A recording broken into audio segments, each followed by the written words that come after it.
নিশ্চিতভাৱে যে আমি নিজেও আহিছোঁ, কাৰণ আমি বিচাৰোঁ যে সবখিনি বাদ দি কমচে কম আমি গণতন্ত্ৰ শক্তিশালী কৰাৰ স্বাৰ্থত, নিজৰ অধিকাৰ প্ৰাপ্ত আদায়ৰ স্বাৰ্থত আমি এই ভোটদানটোক এটা হাতিয়াৰ হিচাপে ব্যৱহাৰ কৰিব লাগে। আৰু আজিকালি দেখিছে আপোনালোকে যে ৰাজনৈতিক শক্তিটো মেইন শক্তি। যদি ৰাজনীতি আপোনাৰ হাতত নাথাকে তেতিয়াহ'লে কিন্তু একো সম্ভৱ নহয়। আৰু সেইকাৰণে ৰাজনীতি থাকিব লাগিলে আপোনাৰ ভোটটো মেইনলি জৰুৰী। সেইকাৰণে মই নিজৰ লগতে সকলোকে আহ্বান জনাইছোঁ, সকলোৱে ভোটৰ অধিকাৰ সাব্যস্ত কৰক। যোৱা বছৰ কোকৰাঝাৰ লোকসভা সমষ্টিত ভোটদান কৰিছিল, দৰং ওদালগুৰিত, গতিকে এই সমষ্টিটোত কেনেকুৱা দেখিছে? চাওক, দৰং ওদালগুৰিৰ কথাটো যে প্ৰথমতে আমি GSP কেণ্ডিডেট আছে সোণা দেৱী, কিন্তু আমি এটা বিশেষ পৰিস্থিতি যুঁজি থাকিব লাগে কাৰণে আমি নিজেও ইয়াত কেম্পেইন কৰিব নোৱাৰিলোঁ। সেইকাৰণে আমি সকলোকে শুভেচ্ছা দিছোঁ, কাৰণ এইখিনি সময়ত কোনে কাক ভোট দিব আমি কোৱাৰ কোনো প্ৰয়োজন নাই বুলি ভাবোঁ।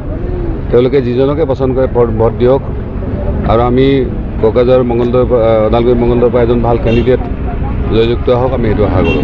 নৱপ্ৰজন্মৰ ভোটাৰসকলৰে কিবা আহ্বান থাকিব নেকি আপোনাৰ?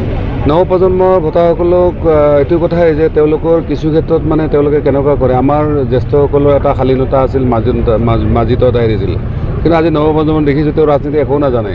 কিন্তু কেতিয়াবা কিছুমানক এনেকুৱা ধৰণে বিশেষকৈ ছ'চিয়েল মিডিয়াত তেওঁলোকে এনেকুৱা কিছুমান ব্যৱহাৰ কৰে যেন তেওঁলোকে সমস্ত জানতা।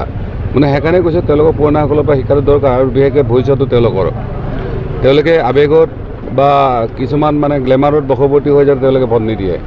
তেওঁলোকে বিবেক বিবেচনাৰে ভোট দিয়ক, যে ফিউচাৰ প্ৰজন্মৰ আচলতে ক'ত তেওঁলোকৰ ভৱিষ্যতটো আছে, বা আহি থকা দিনত দেশখনত বা সমাজখনত তেওঁলোকৰ কি ভূমিকা থাকিব, এই গোটেই কথাখিনি চাই তেওঁলোকে ভোট দিয়াটো মই বিচাৰোঁ।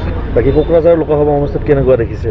কোকৰাঝাৰ লোকসভাত আপুনি দেখিছে যে আমাৰ দেগলী বাৰুৱে জীয়ৰী ইঞ্জিনিয়াৰ বিনিতা ডেকা তেওঁ কেণ্ডিডেট হৈছে, তেওঁ ইতিমধ্যে আহিছে, আপোনালোকে পাব, হাই ছেকেণ্ডেৰীতে ভোট দিব আহিছে।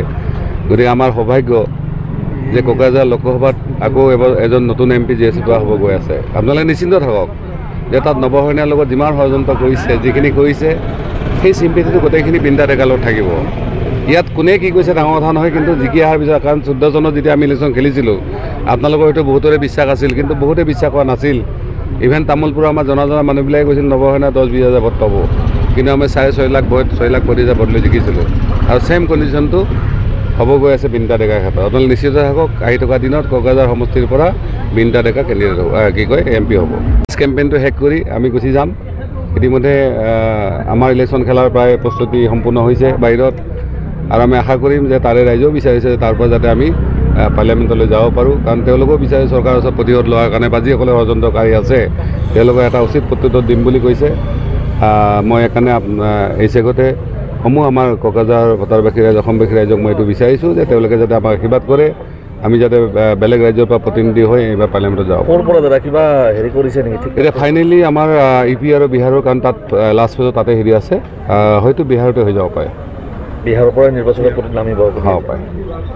আৰু বিশেষকৈ আমাৰ কম্বিনেশ্যনটো এনেকুৱা যে তাত আমি যিটো এটা ছ'চিয়েল আৰু পলিটিকেল কেম্পেইন চলাইছিলোঁ গোটেই অল অভাৰ ইণ্ডিয়াত, তাত আমাৰ আছিলে ST SC, most backward class আছিলে, আৰু মাইনৰিটি। আৰু আমি য'ত ইলেকশ্যন খেলিম তাত সেই হিচাপে ভোট প্ৰায় 18.5 লাখৰ ভিতৰত প্ৰায় 16 লাখ ভোট আমাৰ এই কমিউনিটি ৰিপ্ৰেজেণ্ট কৰে। গতিকে আমি আশা কৰোঁ যে তাত নিশ্চিত আমি জয়যুক্ত হ'ব পাৰিম।